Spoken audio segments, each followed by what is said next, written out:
I guess the genesis of our ultimately meeting, which is, I'm slated to go back to China. This is March 2019.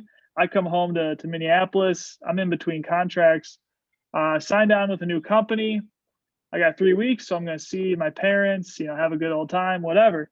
Well, about 2.5 weeks in, I get a WeChat message from my new boss, and she's like, "Hey, could you come down to Florida?" And she's like, "I got jet skis, I got this, I got that." And I'm thinking, well, it's about -10 degrees in Minnesota at the time. So I'm like, absolutely, I will come down to Florida.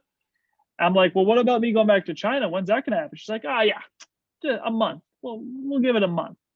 And we go through a laundry list of like weird things that happened in my like first, I'll say 3 days there that really kind of had me scratching my head. Thank God you intercepted after about a month, like of me being trapped in that house. How did you end up? And I'm trying to be delicate. I don't want to like name names, but how did you end up in, let's just call it the American Horror Story? Okay. I would call it the American Horror Story with Chinese characteristics, Quentin. So, good question. We shared a mutual acquaintance, a good buddy of mine, actually, who was a teacher at this Chinese lady's school in Beijing, and she had made her fortune by opening a lot of English schools. I, at that time, was also, as we say, in between contracts, trying to cement my feet into the higher education realm here back in the United States. So, like you were kind of attracted to warmer weather and, a good payday. I got the same pitch, which was come down, work on this English language project for these kids, and we got a place for you to stay. We got an office for you to film in. We got an assistant to work the gear. It seemed pretty legit on the surface. And also, beggars can't be choosers, as they say. So why not take a trip down to crazy Florida land? So, we get there. And, I think the thing that stunned me is that this house is a historic house. It was built by the first director of the Ringling Brothers Circus Museum, right? So that's the hint. But a gorgeous palatial estate with, a guest house and all that. So that seemed good until you met the people living inside the house. Present company excluded, of course. Appreciate it. A myriad tale and sordid twists of chicanery and double dealing and two-facedness. Again, don't want to go too deep into that, but it was interesting to say the least. So I remember meeting you. I'm like, okay, great. This guy seems like he's not insane, like these other two people who live in this house. Perhaps we can commiserate and join forces to maintain our sanity. And I think that's really how it started, if memory serves. You're right. You're exactly right. I need to get my composure here and stop laughing. Yes, that's exactly what happened. I mean, so before you got there, like just to give the audience a quick like idea of what happened. Like long story short, this individual had a life partner who was worthless for all intents and purposes. And I remember like a private investigator had come over to the house, and I was like, dude, I don't speak Chinese, but I ended up being like a translator for this guy, which, as you can imagine, not too cool.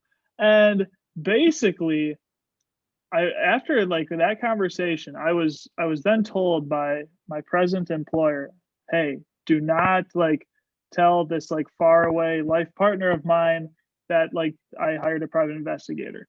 And she told me this after I had already like texted the mystery person. It was like, just so you know, we're trying to find you. And that was probably like my fault. But I'm just one of those guys where like the truth is the truth. Like I really don't know. I can't lie. It's really hard for me to do. Like, I mean, I'll lie because I'm a human being, but like in this case, it was just like I have to tell her. Like I have to tell her, like I already told this guy. Otherwise, I'm just gonna be living with this agony of like Jesus. So I told her, and then she, in the Chinese word, for Y, if people are curious, is Weishama. And I probably messed up the pronunciation. Don't kill me. But she was just running around the living room as I'm sitting there in a chair, just like frozen. Like, is this woman gonna stab me?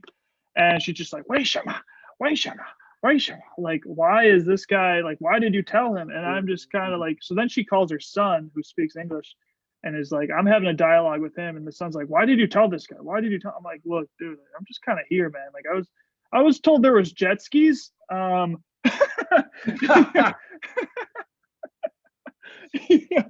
know what I mean? Like, dude, I signed up, like, again, this is in Tinder heyday, so I'm thinking, all right, man, like, I'm gonna go to St. Pete, Clearwater Beach. I'm gonna get me a good old honey. I'm gonna like go to the bars. I'm gonna have a good old time in Florida. Then I'm gonna go back to China. Well, basically, it turned into like Tinder is basically like the Sahara Desert in the middle of Florida, unfortunately. So don't ever invest in that if you're like a single guy. And yeah, like the jet skis never happened. That was the most disappointing part. But and help me Mhm. out here. It's sad when the coolest place you can go is called the Gator Club. Gator Club. You know, I'm from the South, technically, Quentin, and we always categorize Florida as an addendum, a hanger on, something that is not of that world. And just frankly, there's some crazy, crazy people in Florida, right?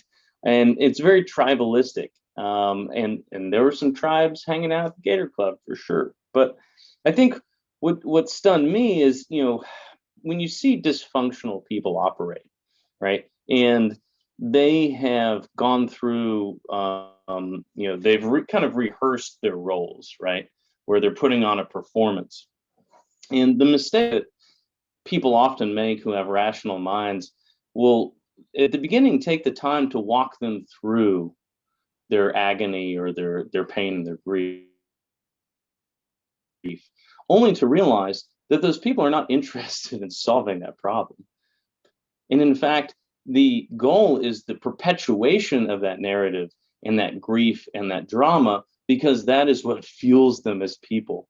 Right? And I think that's something that you and I both kind of got to see, which, they had done that dance so many times. And if you can follow the hint we gave earlier, you can certainly find some awesome mug shots of people getting arrested as a result of that fucked up relationship. So, but that's Florida. I'm sure all your listeners are familiar with Florida Man, right? We got our own personal dose Florida Man in this home. So me and Quentin here, we bonded in our defense of the insanity and hurricane around us while we filmed lessons for little Chinese children to be, I guess, shown to them at a later date in an abandoned strip mall that used to be a pet store, which, from what I understand, Quentin, in Florida, that sounds like a descriptor for another kind of filming, but that might be for another podcast. So as we show up and film these videos every day with a Chinese assistant who is an art student who also does not know what's going on, there was some camaraderie in the chaos. You, me, and his English name, Badass, who rode a Harley motorcycle and was our cameraman. You just can't make that stuff up. It's just too good. I taught him how to drive a car too. He knew how to drive a motorcycle, but he didn't know how to drive a car. So that was my contribution to his well-being. When people ask me why do you write memoirs, I say it's better than fiction, bro. Because like you said, you can't make that shit up. Yeah, Badass. What a guy. What a guy. Still follow him on Instagram. He posts photos every once in a while. Yeah, when you talk about those videos, I just think like we're sitting in, like you said, an abandoned strip mall, making videos. Like you are literally every 30 minutes wiping down this grimy ass chalkboard just so you can like write more like words on it, just so that you Oh like, and boy. this thing by the hour is getting more and more just infiltrated with dust and like I'm thinking in my head, I'm like, I don't know anything about videography, but this looks like shit and no one is gonna buy this. And as beautiful as you are, John King, and as much as you really just capture the screen, I'm thinking, man, like Mm. once they finally get bored of looking at you, they're gonna notice this disgusting chalkboard and they're gonna ask for the refund. And it was one of those things where we're in the strip mall. I remember they didn't have air conditioning for a while, so you're sweating like a pig, and you're only like saving grace is this like bagel shop that's 2 feet to the right, and you're like, wow. So yeah, we're really in it now. But dude, gosh, I how about that little dog that just kind of walked around the property? And this is what I call it American Horror Story, because there's like something at every turn. There was a little dog that had to be like 3 pounds, literally walking around the house with a limp.